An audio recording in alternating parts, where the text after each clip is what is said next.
கிறிஸ்துவுக்குள்ளான மனுஷனுக்கு பென்சில் ஒரு மாதிரி. அன்புக்குரியவர்களே, ஒருவன் கிறிஸ்துவுக்குள் இருந்தால் புது சிருஷ்டியாயிருக்கிறான். பழையவைகள் ஒழிந்து போயின, எல்லாம் புதிதாயின என்று 2 கொரிந்தியர் 5:17 புது சிருஷ்டியே காரியம் என்று கலாத்தியர் 6:15 சொல்லப்பட்டிருக்கிறது. கிறிஸ்துவுக்குள்ளான ஒரு மனுஷன் எப்படி புதிதாக்கப்படுகிறான் என்பதற்கு பென்சில் ஒரு மாதிரியாக இருக்கிறது. எப்படி எனில், பென்சில் இயல்பாக இப்படி படத்தில் பார்க்கிற தோற்றத்தில் தான் இருக்கும். ஒரு மனுஷன் இந்த பென்சிலை பயன்படுத்த வேண்டுமென்றால் இதனுடைய முனை செதுக்கப்பட வேண்டும். அதற்கு ஒரு கட்டர் தேவை. பென்சிலை கட்டருக்குள் வைத்து செதுக்கும் போது பென்சிலின் மேற்பகுதியில் உள்ள மரத்துகள்கள் அகற்றப்பட்டு அதை பயன்படுத்த விரும்புகிற மனுஷன் எந்த அளவு அதை கூர்மையாக்க வேண்டும் என்று விரும்புகிறானோ அதுவரைக்கும் அதன் மேல் பகுதியில் உள்ள மரத்துகள்களை அகற்றுகிறான். முடிவிலே அது மிகவும் கூர்மையாக மாறுகிறது. அதனுடைய கூர்மைத்தன்மை அதை பயன்படுத்துகிற மனுஷனுடைய விருப்பத்துக்கு ஏற்றபடி இருக்கும். அது தேவையான அளவு கூர்மையாக்கப்பட்ட பின்பு அதை கொண்டு அந்த மனுஷன் தன் விருப்பப்படி எழுதவோ ஓவியம் வரையவோ செய்யலாம். மொட்டையான ஒரு பென்சிலை கொண்டு எந்த காரியத்தையும் பயன்படுத்த முடியாது. அதுபோலவே கிறிஸ்துவுக்குள்ளான மனுஷனும்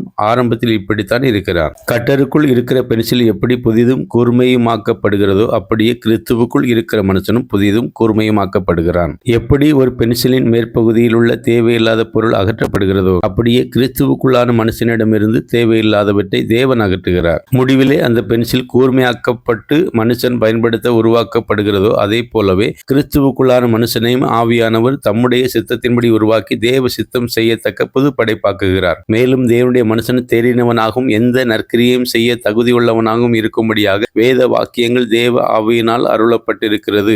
அவைகள் நமக்கு உபதேசிக்கும், நம்மை கடிந்து கொள்ளும், நமக்கு நீதியை கற்றுக் கொடுக்கும். கிறிஸ்துவுக்குள் பிரியமானவர்களே, இந்த பரிமாண மாற்றம் அடையாமல் கிறிஸ்தவ ஜீவிதத்தில் நாம் வெற்றியடைய முடியாது. இன்று விசுவாசிகள் ரட்சிக்கப்பட்ட கர்த்தருடைய பிள்ளைகள் அநேகர் புது சிருஷ்டியாகிற காரியத்தில் அவர்கள் பூரணம் அடையாமல் இருப்பதே அநேகர் இடறி விடுவதற்கான காரணம் என்று சொல்லுவேன். அன்புக்குரியவர்களே, கிறிஸ்து மரித்து உயிர்த்தெழுந்தது போல நாமும் நம்முடைய மாம்ச சிந்தை முழுவதும் சாகடிக்கப்பட்டு ஆவியில் உயிர்ப்பிக்கப்பட்டு அதில் வளர்ந்து பூரணப்பட்டு தன்னை படைத்தவருடைய சாயலுக்கொப்பாய் பூரண அறிவடைந்து புதிதாக்கப்பட்டிருக்கிற புதிய மனுஷனின் சாயல் நமக்கு தரிப்பிக்கப்பட்டிருக்கிறது என்கிற உணர்வடையும் வரைக்கும் நாம் பொறுமையோடு காத்திருக்க வேண்டியது மிகவும் அவசியம். இந்த காத்திருப்பில் உபத்திரவங்கள், சோர்வுகள், வெறுமையான அனுபவங்கள், தோல்வி போன்ற சூழ்நிலைகள் பல நேரங்களில் நமக்கு ஏற்படலாம். ஆனால் முடிவு நிச்சயம் உண்டு. உன் நம்பிக்கை வீண் போகாது. கால தாமதமாகலாம், மாதங்கள், வருடங்கள் கடந்து செல்லலாம். ஆனால் கர்த்தர் நமக்கு முன்குறித்த காலத்தில் அந்த காரியம் நேர்த்தியாக நடக்கும். எனவே காத்திருக்க கற்றுக்கொள்ளுங்கள். காத்திருந்து காரியத்தை வெற்றிகரமாக செய்து முடித்தவர்களை மாதிரிகளாக நோக்குங்கள். கர்த்தர் உங்களை ஆசீர்வதிப்பாராக. ஆமென்.